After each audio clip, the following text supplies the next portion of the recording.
You're watching NewsX. My name is Vineet Malhotra. Prime Minister Modi today inaugurated the Startup Mahakumbh, a dedicated forum for stakeholders of global startups, innovators and upcoming entrepreneurs.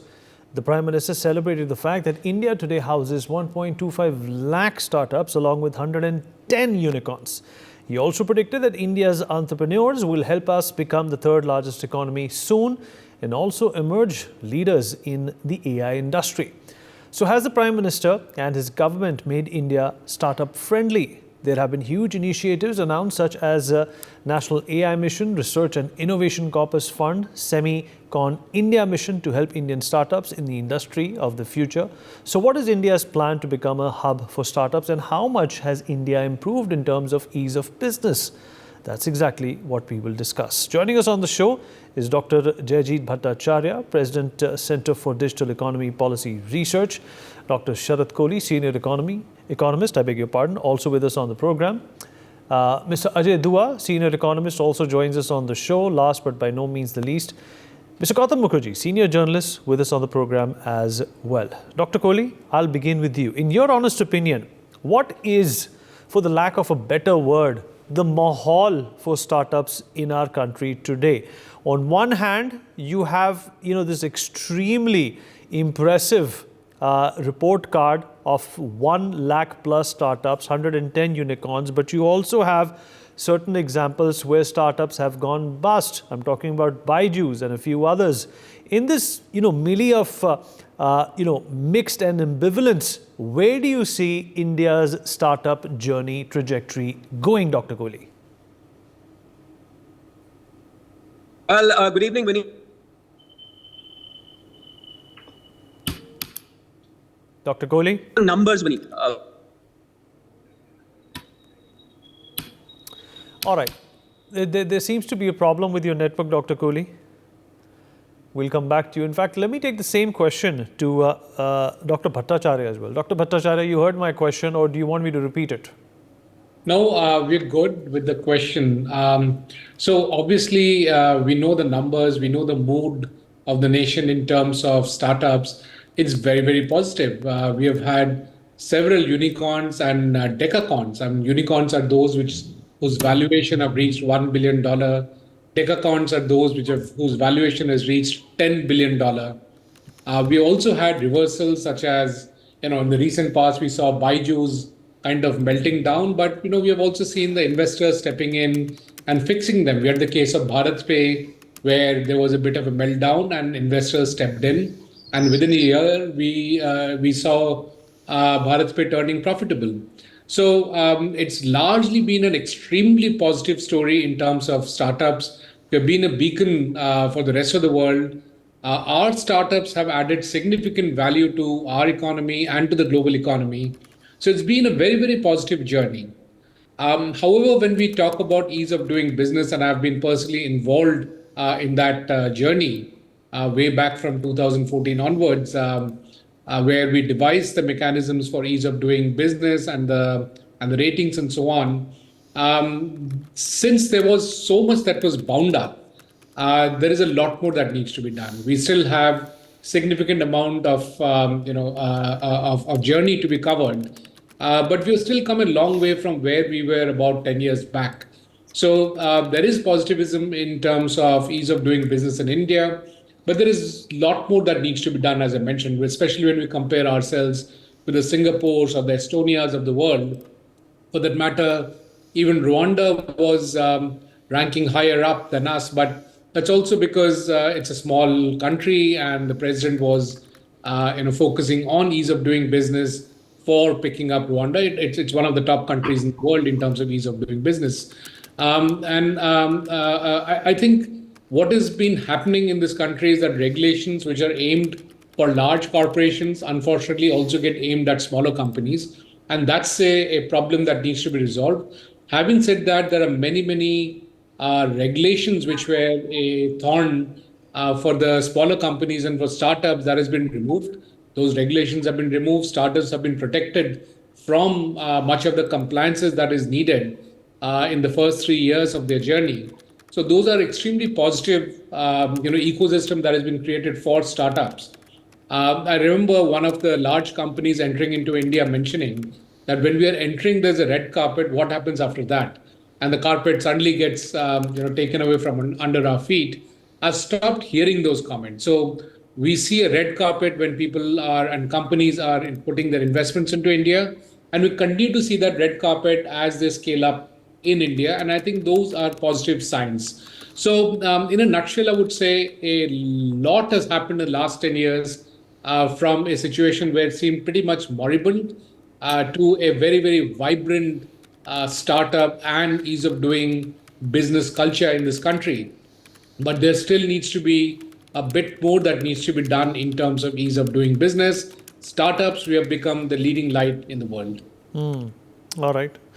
Mr. Dua, where do you stand on this?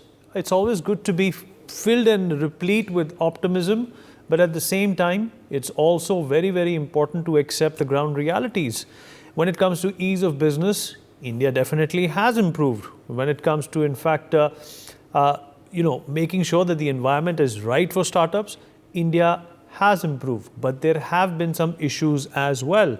A lot of startups have shut down. In fact, there's data available that, if startups start at a particular point and if they are not given a few, tips along the way when it comes to helping them, they usually collapse. What do you make of this initiative, which is wonderful, but at the same time, it's always good to be honest about the challenges that exists? I couldn't more agree with you than what you've already stated.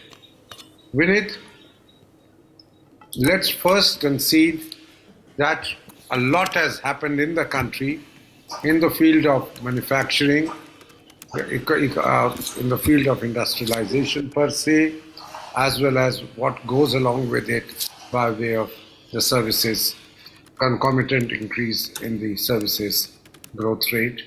And startups have also started a lot of startups, the numbers you've already put out. But let me now come down to saying every startup is not expected to succeed. The world over, we have data, we have kind of experience saying some will succeed, some will not.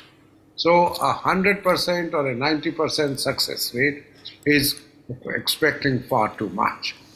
That is why the people who finance these startups are basically venture capitalists. And you would know a lot about venture capitalists as well as all my colleagues on this panel. In the United States, the success rate for the venture capitalists is below 25%. 1 in 4 or 1 in 5 investment of theirs succeeds. What does it mean? And it succeeds so well that they cover up their costs or the losses that they have incurred elsewhere. So while we should be worried about what is happening in India to our startups, let's not get worried too much about it, because everybody is not meant, every idea, every project, every entrepreneur is not at the same level of kind of appreciation or the ability to run the business. That's number one. Having said that, I would say that we need to do, in order to have more startups coming up, 1.25 lakh, big number certainly, but we are a big country. Our requirements are huge. We can do with 10 times more the number of startups as we have today. We can probably be 1.25 million, because we are aspiring to have become the third largest economy in the world, manufacturing to go up from 16% to 25% or beyond, and the services taking the lion's share of the increase which is expected to contribute to the economic growth. So what should be done? I would say a good start, DPIT, which was in my time when I was the secretary there, I don't think it was a focus area, I'll concede it. I'm talking of an era which was 15 years ago.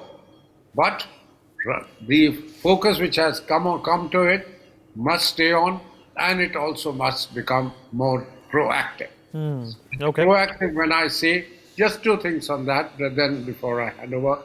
One, that the tax regime, a lot has to do with the country's tax regime vis-a-vis the startups, who are basically SMEs for the long time and only subsequently, but we need to be far more generous towards them in the beginning. And second, I would say we also need to get our ecosystem of linkages between the startups and the existing industries proactively covered, whether it's through tax benefits to the larger ones who support the smaller or the startups, or it is much greater support to them under our R&D missions, under innovation mission, etc.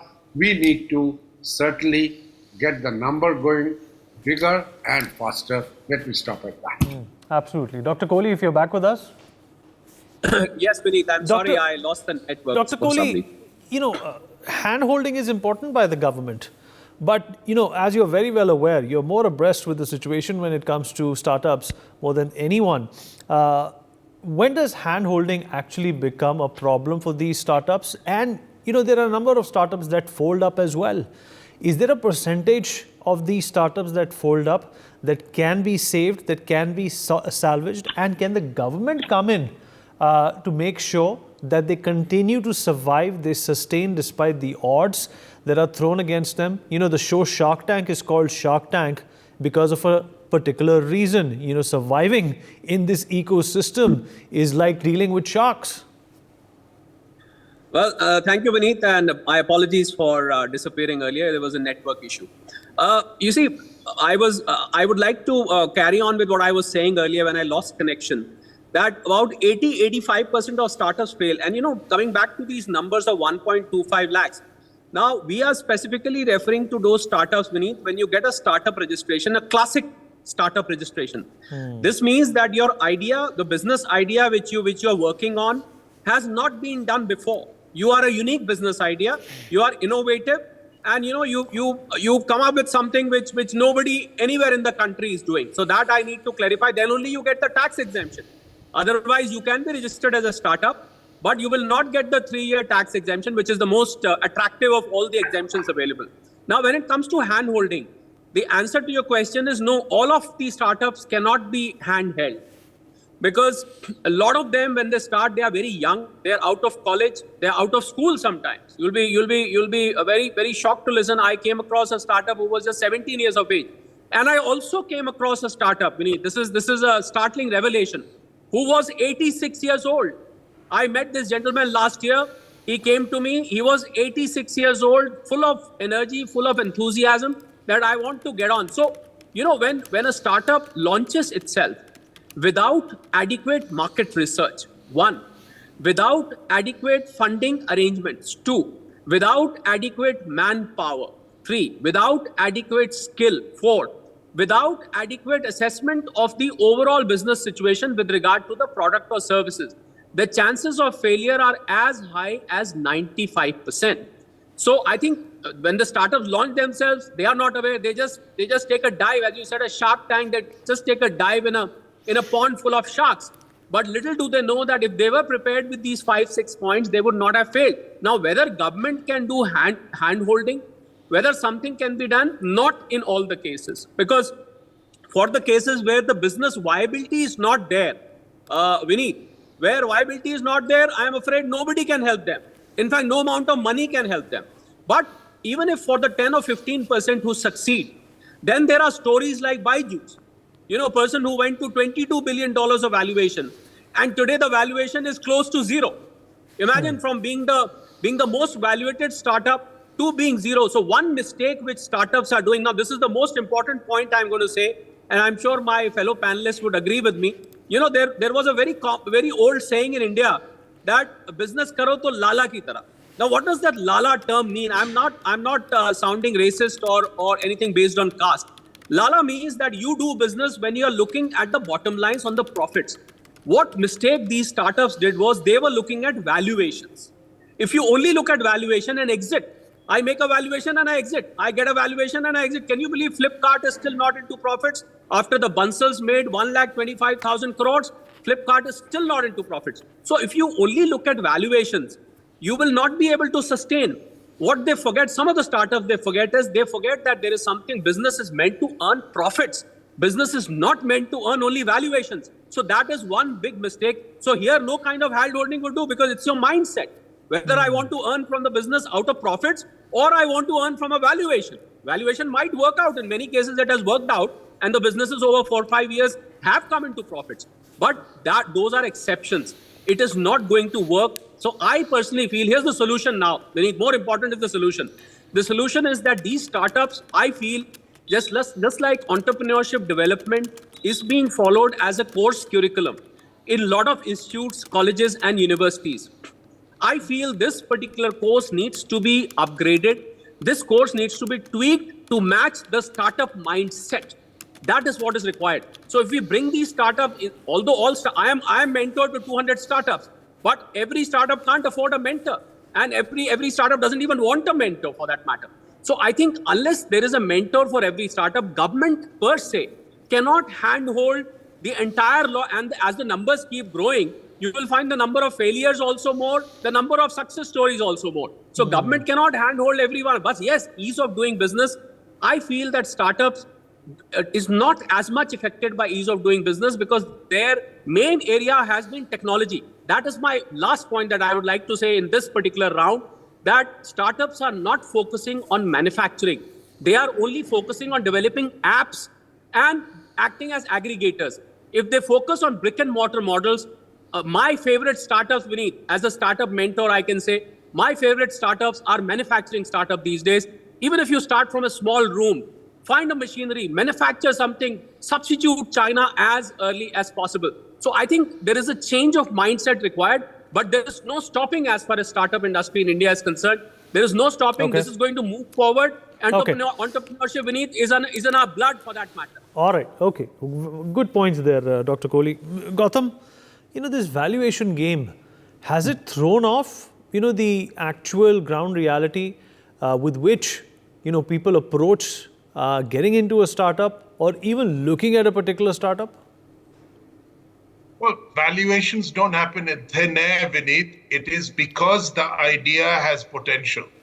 And as it rolls out, more and more investors believe that it will grow into a big thing.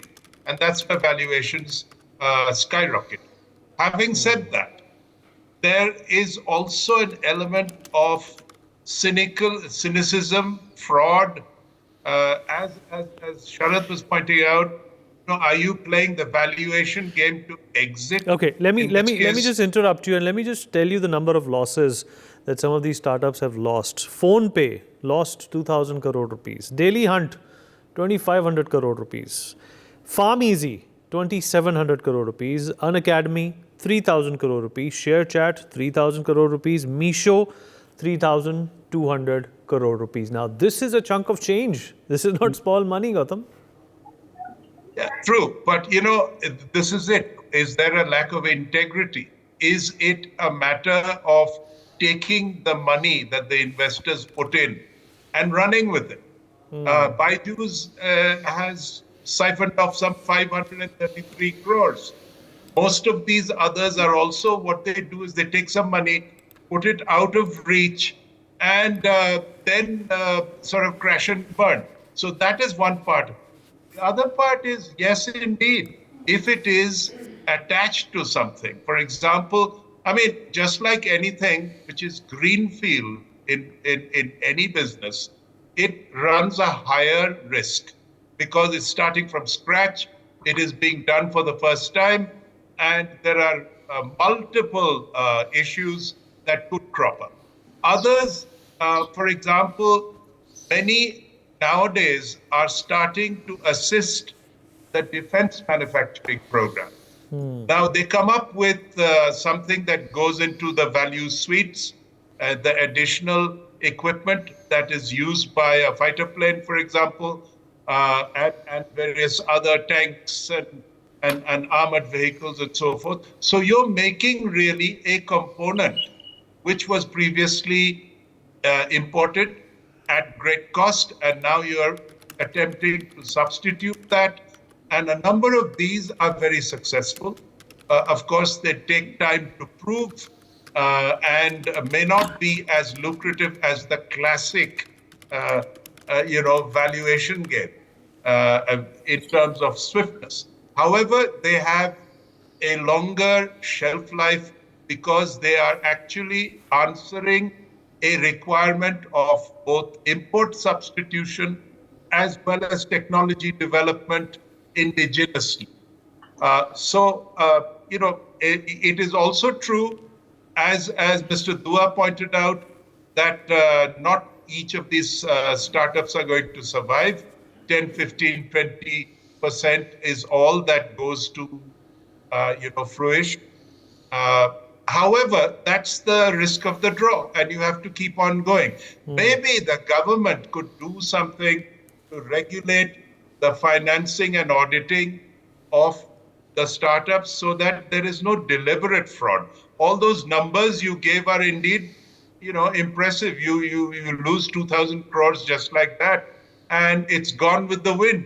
That, if it can be checked, or at least the whistle blown in time, will go to a long way to protecting investors against malfeasance. Absolutely. And Dr. Bhattacharya, taking a leaf out of what Dr. Kohli also said, you think that most startups are concentrated towards leveraging technology and perhaps are not, really excited about brick and mortar, which in fact can yield better results rather than focusing on something which has dried up, is saturated?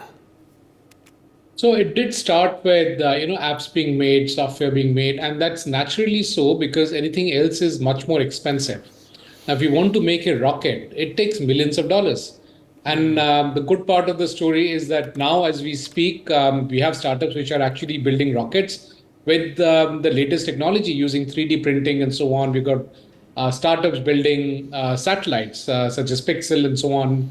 And we've got satellite companies building new medical devices. So all of that is happening because we have reached a level of maturity where there is confidence into the startup ecosystem, into our capabilities and abilities, and therefore investment into us building devices, which is not there earlier.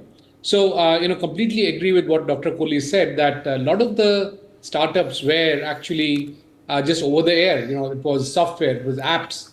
And that has now changed with a lot of investments coming into what we just mentioned, actual hardware and even new ways of manufacturing buildings and so on and so forth. Also, what we found is that when we are talking about startups which are into just software and apps or even financial services, which is exactly same as what Dr. Kohli mentioned, there was a tendency to have a weaker governance system. We saw that with BharatPe. We saw that with now with Byju's, where about 40,000 crores have been burnt up in the last 10 years. It's a humongous amount of money. It's almost 1/3 of this year's central government budget into education. That was what was burnt up by Byju's. And therefore, the governance problem comes up because you can't really physically see what's happening. So it's a bit more challenging than a brick and mortar setup that was being mentioned. And fortunately, we also have the systems to bring back just the way we revived Satyam. That was with the government intervention. But here, the private sector, the investors revived BharatPe without government intervention, and therefore there are mechanisms that are evolving as our startup ecosystem becomes more and more mature. And we see that investors are stepping in actively. They are ensuring that governance is put into place, because when such large amounts are involved, it actually tears into the fabric of how we operate. So it's impacting teachers, it's impacting students, parents, because that much amount of money was pumped in and something happened. And it leads to existing teachers perhaps getting challenged, students being forced into paying more than what they can pay. So all of those practices also are happening. But I think, as again both Gautam and Dr. Sharat Kohli mentioned, That happens globally, right? All right. Challenge is that anything that goes negative in India is kind of projected more because we are in a microscope globally, because nobody else has seen growth of the kind that India has had in terms of startup. So, one startup going bad, a second one going bad. We're not looking at the bigger picture. Also do keep in mind that when we are talking about things like PE ratios, they are by definition very high for startups because, as Gautam mentioned, it's dependent on what is the potential of that idea and that startup. Similarly, on your show, I was mentioning that many of Gautam Adani's companies had high PE ratios because they did not have revenues coming in because it was the potential. Those were startups. Same with, when the Geo started up, it was a startup. In fact, all right. We've run out of time also, Dr. Bhattacharya. I'm going to, in fact, take concluding thoughts from the rest of our panelists. Mr. Dua, though we have the Department of Promotion of Industry and Internal Trade, which does create and facilitate the ecosystem to propel Indian startup, do you think there should be a separate ministry to deal with the issues and problems of startups?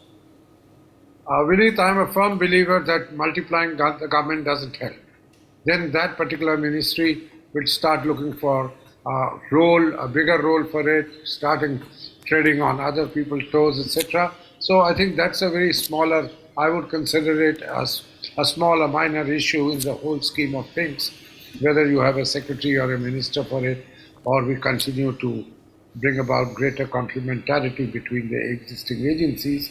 Having said that, I would address myself in the concluding sort of comments on how can we reduce the mortality rate of the startups, an issue which has across the, it might be 85%, 90% of them are meant to fail, but it hurts people, the smaller people, startup, it hurts others from joining in the fray if they see very high rates of mortality. I would think that the government is the best way. Government sends out signals saying where does it want people to be more active in startup.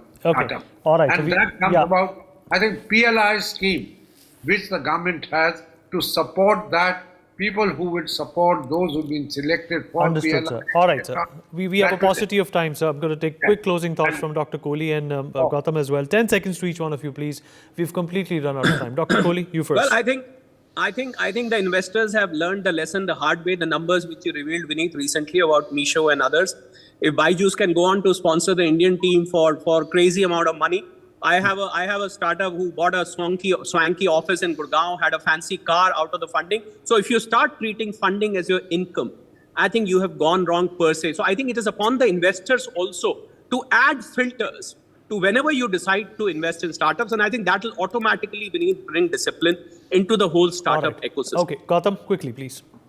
I think the role of the venture capitalist, or indeed the financiers, has to be enhanced. Perhaps they sit on the governing board, the steering council, or whatever it is that the startups have, and act as a guardian of the money and the way it is spent. I think this could go a long way to prevent fraud. I mean, in Bharat Pay, one of the founding members have been accused of stealing 800 crores.